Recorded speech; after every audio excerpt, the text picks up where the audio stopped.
मित्रों, स्वागत है आपका। जैसा कि आप जानते हैं कि हम आपके समक्ष जब भी आते हैं कुछ साहित्यिक लेकर आते हैं, तो प्रस्तुत है हमारी पिछली चल रही श्रृंखला हिंदी साहित्य का इतिहास, जो कि श्रीमान रामचंद्र जी शुक्ल द्वारा रचित है।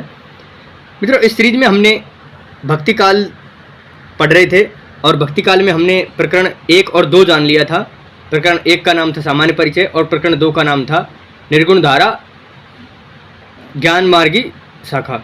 अब प्रकरण 3 शुरू होता है, निर्गुण धारा प्रेम मार्गी सूफी शाखा। वो थी संत शाखा, ये सूफी शाखा। तो उसके साहित्य को संत काव्य कहा जाता है और यहाँ पर सूफी काव्य कहा जाता है। प्रेम मार्गियों को वो ज्ञान मार्गी कहे जाते हैं, ये प्रेम मार्गी कहे जाते हैं। तो लीजिए प्रस्तुत है। अब इसमें शुरू में इसका परिचय बहुत कम दिया हुआ है, क्योंकि मित्रों आपको बता दें कि सामान्य परिचय जो दिया हुआ था प्रकरण 1 में, उसमें सूफी मार्ग का भी परिचय दिया हुआ था और संत मार्ग का भी परिचय दिया हुआ था। तो इसीलिए यहाँ पर ज़्यादा परिचय नहीं देते हुए कवि ने सीधा इनको शुरू कर दिया है, कवियों का नाम वगैरह। तो देखिए कहाँ से थोड़ी भूमिका दी है। जैसा कि पहले कहा जा चुका है, इस काल के निर्गुण उपासक भक्तों की दूसरी शाखा उन सूफी कवियों की है जिन्होंने प्रेम कथाओं के रूप में उस प्रेम तत्व का वर्णन किया है जो ईश्वर को मिलाने वाला है तथा जिसका आभास लौकिक प्रेम के रूप में मिलता है। इस सांप्रदाय के साधु कवियों का अब वर्णन किया जाता है, यानी कि इन्होंने इनको भी साधु ही कहा है वैसे तो, लेकिन फिर भी ये प्रेम मार्ग की शाखा के थे। और यहाँ पर मित्रों आपको बता दें कि इसमें ज़्यादातर मुस्लिम कवियों का प्रचलन मिलता है, क्योंकि मुसलमानों में अपने जो प्रेमी होता है उसको ही ईश्वर मानने की पद्धति काफ़ी समय पहले से चली हुई आ रही है। अब यहाँ पे हिंदू धर्म की परंपरा एक रहती है कि ईश्वर को प्रेम मानते हैं और यहाँ पे प्रेम को ईश्वर मानते हैं, बस दोनों में खास फर्क नहीं है। देखिए क्या कहा है इन्होंने। सबसे पहले नाम किसका है? कुतुबुन। लीजिए प्रस्तुत है कुतुबन। ये चिश्ती वंश के शेख बुरहान के शिष्य थे और जौनपुर के बादशाह हुसैन शाह के आश्रित थे। अतः इनका समय विक्रम की 16वीं शताब्दी का मध्य भाग संवत 1550 था। इन्होंने मृगावती नाम की एक कहानी चौपाई दोहे के क्रम में सन 909 हिजरी संवत 1558 में लिखी, जिसमें चंद्रनगर के राजा गणपति देव के राजकुमार और कंचनपुर के राजा रूम मुरारी की कन्या मृगावती की प्रेम कथा का वर्णन है। इस प्रेम कहानी के द्वारा कवि ने प्रेम मार्ग के त्याग और कष्ट का निरूपण करके साधक के भगवत प्रेम का स्वरूप दिखाया है। बीच बीच में सूफी कवियों की शैली पर बड़े सुंदर रहस्य में आध्यात्म का आभास है। देखिए यहाँ पर इन्होंने कहा है कि मृगावती की और चंद्रनगर के गणपति देव के राजकुमार की प्रेम कथा का वर्णन है। इन्होंने इस कहानी के बारे में क्या कहा है? कहानी का सारांश यह है कि चंद्रगिरी के राजा गणपति देव का पुत्र कंचन नगर के राजा रोम मुरारी की मृगावती नाम की राजकुमारी पर मोहित हुआ। यह राजकुमारी उड़ने की विद्या जानती थी। अनेक कष्ट झेलने के उपरांत राजकुमार उसके पास पहुंचा, पर एक दिन मृगावती राजकुमार को धोखा देकर कहीं उड़ गई। राजकुमार उसकी खोज में योगी होकर निकल पड़ा। समुद्र से घिरी एक पहाड़ी पर पहुंचकर उसने रुक्मिन नाम की एक सुंदरी को एक राक्षस से बचाया। उस सुंदरी के पिता राजकुमार के साथ उसका विवाह कर दिया। अतः अंत में राजकुमार उस नगर में पहुंचा जहां उसके पिता की मृत्यु पर राज सिंहासन पर बैठकर मृगावती राज्य कर रही थी। वहां 12 वर्ष रहा। पता लगाने पर राजकुमार के पिता ने घर बुलाने के लिए दूत भेजा। राजकुमार पिता का संदेश पाकर मृगावती के साथ चल पड़ा और उसने मार्ग में रुक्मणी को भी ले लिया। राजकुमार बहुत दिनों तक आनंदपूर्वक रहा और अंत में आखेट के समय हाथी से गिरकर मर गया। उसकी दोनों रानियां प्रिय के मिलने की उत्कंठा में बड़े आनंद के साथ सती हो गई। तो मित्रों आगे देखिए क्या लिखा है कुतुबन के बारे में। और देखिए इनका एक पद लिखा हुआ है। रुक्मिणी पुनि वसही मरी गई, फुलवंती सतसों सती वही। बाहर वह भीतर वह हुई, घर बाहर को रहे न जोई। विधि कर चरित न जाने आनु, जो सृजा सो जाही निहानु।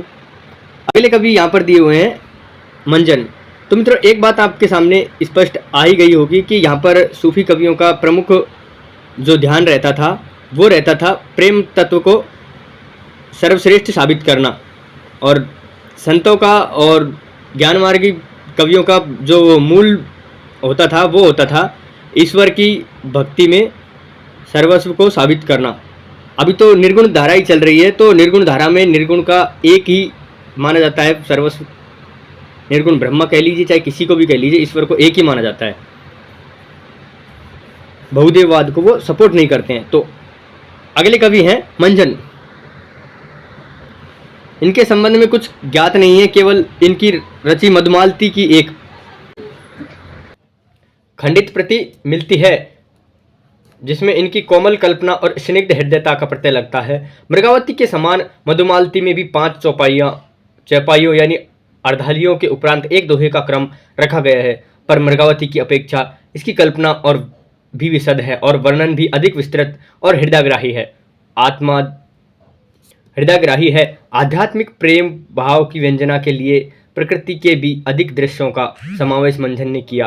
कहानी भी कुछ अधिक जटिल और लंबी है जो अत्यंत संक्षेप में नीचे दी जाती है। यानी कि इन्होंने कहानी ही दी है, पूरी कहानी की क्या रही थी। देखिए क्या कहानी रही थी मंजन के इस काव्य की।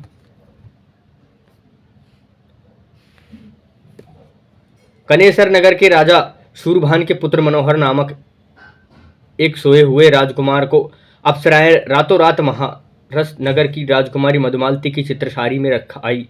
वहां जागने पर दोनों का साक्षात्कार हुआ और दोनों एक दूसरे पर मोहित हो गए। पूछने पर मनोहर ने अपना परिचय दिया और कहा, मेरा अनुराग तुम्हारे ऊपर कई जन्मों का है। इससे जिस दिन मैं संसार में आया उसी दिन मेरे हृदय में उत्पन्न हुआ। बातचीत करते करते दोनों एक साथ सो गए और अप्सराएं राजकुमार को उठाकर फिर उस घर पर रखाई।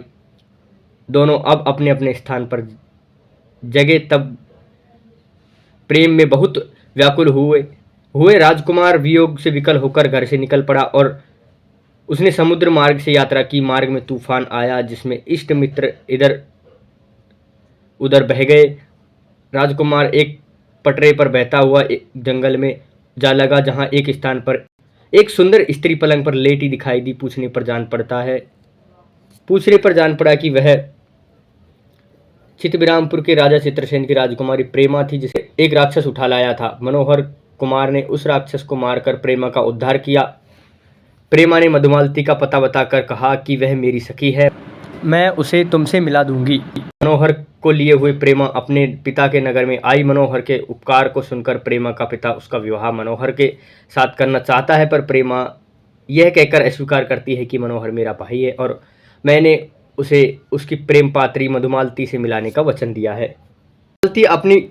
दूसरे दिन मधुमालती अपनी माता रूपमंजरी के साथ प्रेमा के घर आई। प्रेमा ने उसके साथ मनोहर कुमार का मिलाप करा दिया। सवेरे रूपमंजरी ने चित्रसारी में जाकर मधुमालती को मनोहर कुमार के साथ पाया। जगने पर मनोहर ने तो अपने को दूसरे स्थान पर पाया और रूपमंजरी अपनी कन्या को भला बुरा कहकर मनोहर का प्रेम छोड़ने को कहती है। जब उसने न माना तब माता ने शाप दिया, तू पक्षी हो जा। वह पक्षी होकर उड़ गई।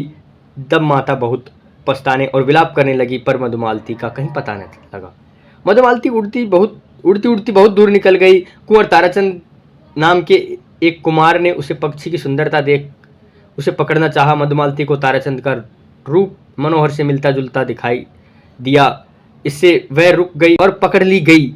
मनोहर ने उसे एक सोने के पिंजरे में रखा। एक दिन मधुमालती ने प्रेम की सारी कहानी ताराचंद से कह सुना, जिसे सुनकर उसने प्रतिज्ञा की कि मैं तुझे तेरे प्रियतम मनोहर से अवश्य मिलाऊंगा। अंत में वह उसके पिंजरे को लेकर महारस नगर में पहुंचा। मधुमालती की माता अपनी पुत्री को पाकर बहुत प्रसन्न हुई और उसने मंत्र पढ़कर उसे पर जल छिड़का और वह पक्षी से मनुष्य हो गई। मधुमालती के माता पिता ने ताराचंद के साथ मधुमालती का विवाह करने का विचार प्रकट किया, पर ताराचंद ने कहा कि मधुमालती मेरी बहन है और मैंने प्रतिज्ञा की है कि मैं जैसा होगा वैसे मनोहर से मिलाऊंगा। मधुमालती की माता सारा हाल लिखकर प्रेमा के पास भेजती है। मधुमालती भी उसे अपने चित्त की दशा लिखती है। वह दोनों पत्रों को लिए हुए दुख कर रही थी कि उसकी एक सखी आकर संवाद देती है कि राजकुमार मनोहर योगी के वेश में आ पहुंचा है। मधुमालती के पिता अपनी रानी साहिल दलबल के साथ राजा चित्रसेन प्रेमा के पिता के नगर में जाता है और वहाँ मधुमालती और मनोहर कुमार का ब्याह हो जाता है। मनोहर, मधुमालती और ताराचंद तीनों बहुत दिनों तक प्रेमा के यहाँ अतिथि रहते हैं। एक दिन आखेट से लौटने पर ताराचंद प्रेमा और मधुमालती को एक साथ झूलते देख प्रेमा पर मोहित होकर मूर्छित हो जाता है। मधुमालती और उसकी सखियां उपचार में लग जाती है। इसके आगे प्रतिखंडित है, पर कथा के झुकाव से अनुमान होता है कि प्रेमा और ताराचंद का विवाह हो गया होगा। कवि ने नायक और नायिका के अतिरिक्त उपनायक और उपनायिका की भी योजना करके कथा को विस्तृत किया है। साथ ही प्रेमा और ताराचंद के चरित्र द्वारा सच्ची सहानुभूति, अपूर्व संयम और निस्वार्थ भाव का चित्र दिखाया है। जन्म जन्मांतर और योगांतर के बीच प्रेम की अखंडता दिखाकर मंजन ने प्रेमत्व की व्यापकता और नित्यता का आभास दिखाया है। सूफियों के अनुसार यह सारा जगत ऐसे किसी रहस्यमय प्रेम सूत्र में बंधा है जिसका अवलंबन करके जीव उस प्रेम मूर्ति पर पहुंचाने का मार्ग पा सकता है। सूफी सब रूपों में उसकी छिपी ज्योति देखकर मुग्ध हो जाते हैं, जैसा कि मंजन कहते हैं। मंजन कैसे कहते हैं देखिए एक बार आप, मतलब मंजन का एक पद यहाँ पर दिया हुआ है। देखते ही पहचानो तोई, यही रूप जेही छंदरिय मोही, यही रूप बूत अहे पर सफाना, यही रूप रब सृष्टि समाना, यही रूप शक्ति हो सिंह, यही रूप त्रिभुवन कर ज्यूं, यही रूप प्रकट बहु भैसा, यही रूप जंग नरसा। ईश्वर का विरह सूफियों के यहाँ भक्ति की प्रधानता संपत्ति है, जिसके बिना साधना के मार्ग में कोई प्रवृत्त नहीं हो सकता, किसी की आंख नहीं खुल सकती।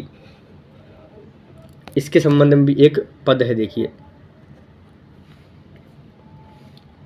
विरह अवधि अवगाह अपारा, कोटि माही एक परंत पारा, विरह की जगती अवधि ना जाही, विरह रूप यह सब सृष्टि समाही, नयन विरह जन जिन सारा, ब्रह रूप दर्पण संसारा, कोटि माही बिरला जग कोई, जाही शरीर बिरह दुख होई, रतन की सागर सागरई, जग मोती जग कोई, चंदन की बन उपजय बिरह की तन होई।